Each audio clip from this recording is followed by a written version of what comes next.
Modi versus Sonia एक बार फिर से जंग छिड़ गई है। आज कांग्रेस पार्टी ने विरोध मार्च निकाला संसद भवन से लेकर राष्ट्रपति भवन तक, और इसी बीच एक बड़ा सवाल ये आरोप के साथ कि क्या वाकई सरकार के मंत्री देश में माहौल बिगाड़ रहे हैं, क्योंकि ये आरोप कांग्रेस पार्टी का है। हम कर रहे हैं इसी पर चर्चा। सभी खास मेहमान हमारे साथ बने हुए। राकेश सिन्हा जी, अब आपको बहस में शामिल करते हुए सवाल एक पार्ट ए जिसमें यही है, सोनिया गांधी कह रही हैं कि मौन सहमति है प्रधानमंत्री की चुप्पी वातावरण खराब करने के लिए, और दूसरा हिस्सा, क्या सरकार और सरकार के मंत्री खुद माहौल बिगाड़ रहे हैं देश का?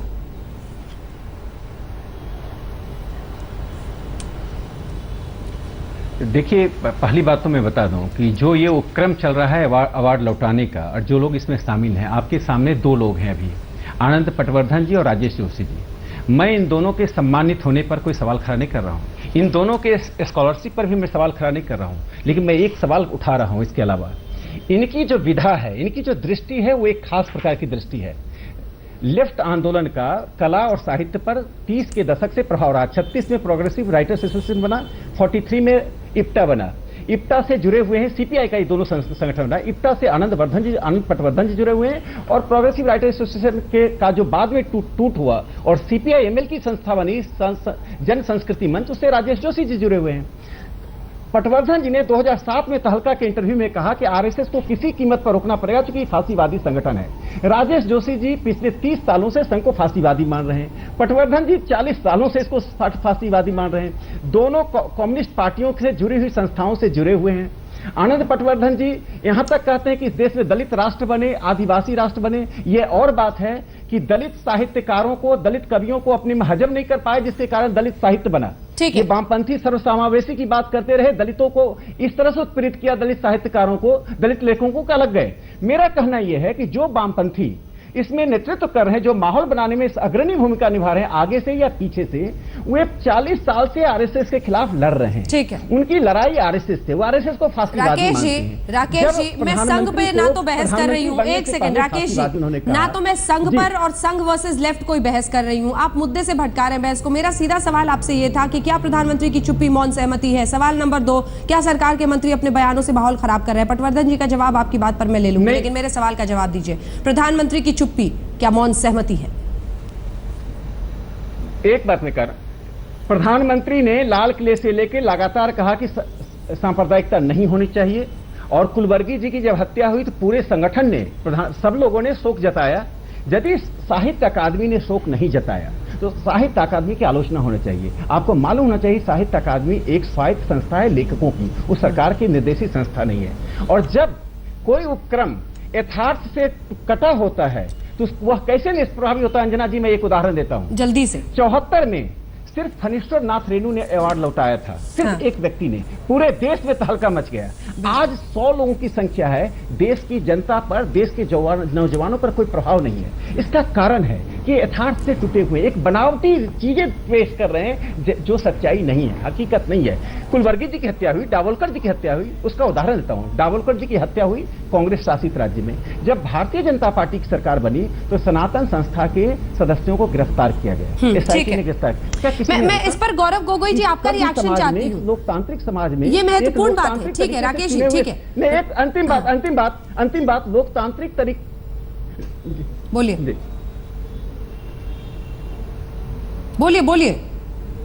हाँ, इस लोकतांत्रिक तरीके से चुने हुए सरकार को, लोकतांत्रिक तरीके से चुने हुए सरकार को अलोकतांत्रिक तरीके से छद्म रूप से आप विरोध करके हटाना चाहते हैं, उसका विरोध करना चाहते हैं, तो यह अलोकतांत्रिक है, अपने आप में अलोकतांत्रिक। आप बहुत महत्वपूर्ण, अपने आत्मालोचन कीजिए। बहुत महत्वपूर्ण। ये सवाल मैं सबके पास ले जाऊंगी, ये सवाल मैं सबके पास ले जाऊंगी। गौरव गोगोई साहब, आपसे मेरा सवाल है, कहाँ थी कश्मीर में?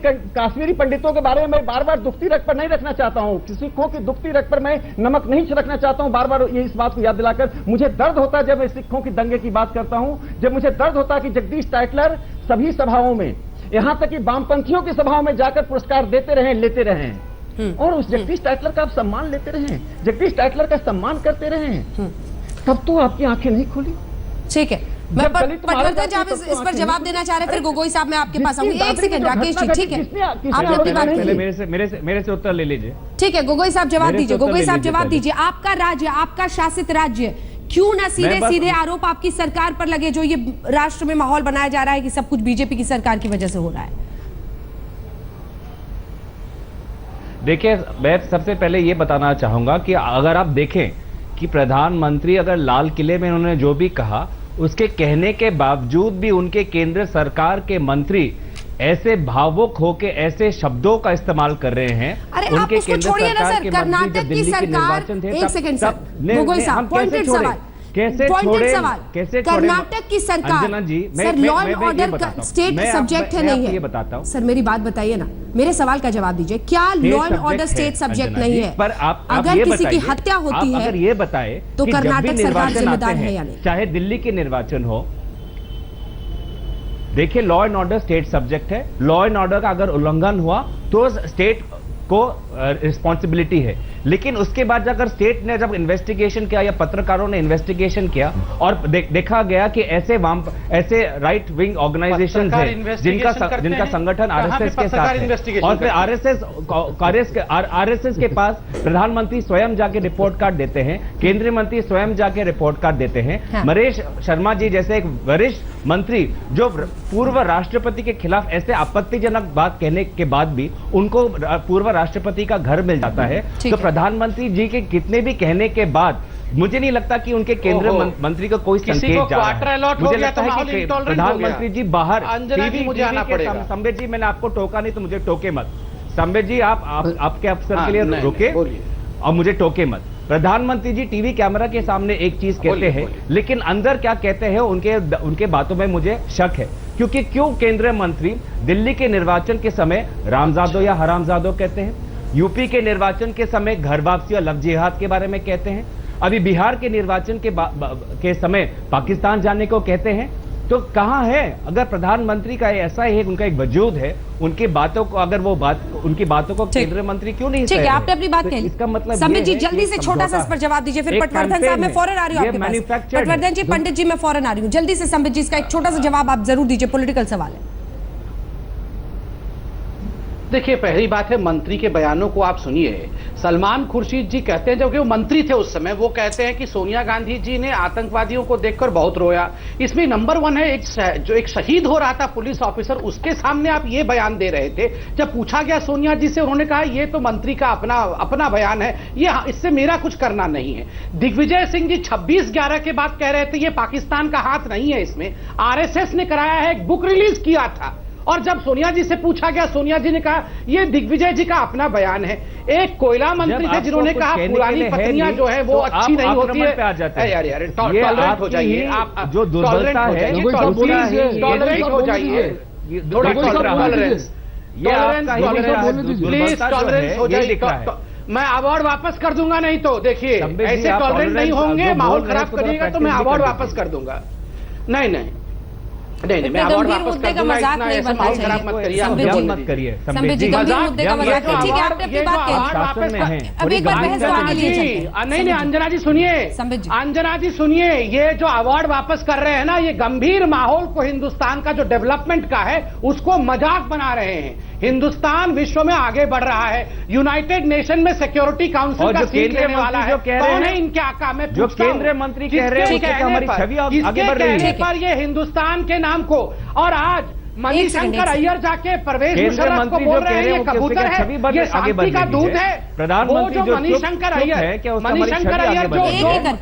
मणिशंकर अय्यर जो कि खुद एक मेंबर ऑफ पार्लियामेंट है, वो आज के दिन अभी चंद मिनटों पहले उन्होंने परवेज मुशर्रफ को, उसी परवेज मुशर्रफ को जिसने कहा कि ओसामा बिन लादेन और हाफिज सईद मेरा हीरो है, उसके लिए कह रहे हैं पूरा देश, पूरा दुनिया आपको अंजना जी, ठीक है सर, आप सबने अपनी बात के लिए मुझे अन्य लोगों को शामिल करने दीजिए। आपसे रिक्वेस्ट है सब, प्लीज आपसे रिक्वेस्ट है, क्योंकि वक्त की कमी रहती है। आपने बहुत महत्वपूर्ण बात कही है। जब कांग्रेस के प्रवक्ता मेरे बीच में बोलते हैं तो उन्हें रोका नहीं जाता है, मगर हम में से कोई कांग्रेस के प्रवक्ता के बीच में नहीं बोल सकता है। बस अब यही शिकायत सुननी बाकी थी सर, अब तो हमें आदत हो गई है शिकायत हर किसी से सुनने की, और लगता है कि काम सही कर रहे हैं जब सारे शिकायत करते हैं। एक सेकंड सर प्लीज, आपने अपनी बात कह ली, आपने अपनी बात कह ली संबित पात्रा जी, और आपने सशक्त तरीके से बात कही है। एक सेकंड सर, एक बार मैं पटवर्धन जी के पास जाना चाहती हूँ, क्योंकि पटवर्धन जी मैं चाहती हूँ आप राकेश सिन्हा जी की बात का जवाब दीजिए।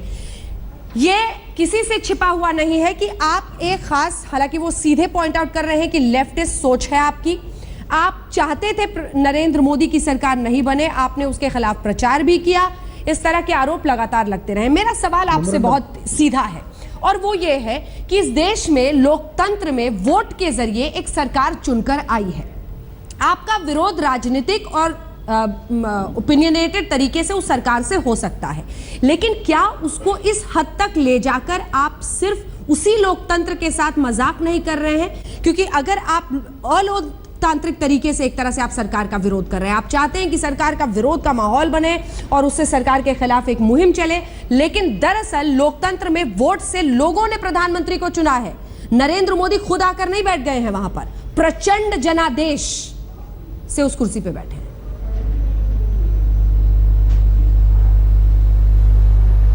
क्योंकि मुझे पता नहीं कि आप मुझे फिर से बोलने देंगी या नहीं, इसलिए मैं पहले ये कहना चाहता हूं कि मैं अशोक पंडित से माफी चाहता हूं कि उसने स्लीपर सेल शब्द का इस्तेमाल किया, क्योंकि आज इंटरनेट पे मेरा फोटो लेके स्लीपर सेल ऐसा पोस्टर चल रहा है और शायद उन्होंने वही देखा होगा। आप अगर माफी चाहते हैं तो मैं आपको माफ कर देता हूं। मगर ये स्लीपर सेल ये बहुत गंभीर आरोप है, गंभीर आरोप है। मैं आरोप लगाना चाहता हूं आप पे। मेरा फ्रीडम ऑफ एक्सप्रेशन है आनंद पटवर्धन। नहीं, मैं क्यों माफी मांगू? मैं डरता नहीं हूँ, मेरा फ्रीडम ऑफ एक्सप्रेशन है। आप भी हक है लोगों को गाली देने का, आप भी हक है लोगों के खिलाफ बात करने का, आप भी हक है लोगों के खिलाफ बात करने का। साहब, आप मेरे सवाल का जवाब दीजिए। आप 40 साल से आरएसएस के खिलाफ, बीजेपी के खिलाफ कैंपेन कर रहे हैं या नहीं कर रहे हैं? आप उस सवाल का जवाब दीजिए। फेसबुक पर और ट्विटर पर सबको गालियां मिल रही हैं। मुझे आप दोनों जवाब सुनेंगे तब तो वो बोल पाएंगे। पंडित जी जवाब दीजिए। आपने तो मेमोरेंडम बोलने का मौका है या नहीं? अरे पंडित जी प्लीज, आपने तो मेमोरेंडम साइन किया था। मिलेगा तब बोलूंगा। पंडित जी प्लीज एक सेकंड, एक सेकंड। मुझे बोलने का मौका देंगे, पटवर्धन जी को जवाब देने दीजिए। पटवर्धन जी जवाब दीजिए। आप मुझे बोलने का मौका देंगे तब मैं बोलूंगा। बोलिए। मैं 40 साल से फिल्में बना रहा हूँ। मैं 40 साल से फिल्में बना रहा हूँ। मैंने उसमें से कम 25 साल कांग्रेस के खिलाफ फिल्में बनाई हैं। मैं किसी कम्युनिस्ट पार्टी का मेंबर नहीं हूँ, मैं इप्टा का भी मेंबर नहीं हूँ।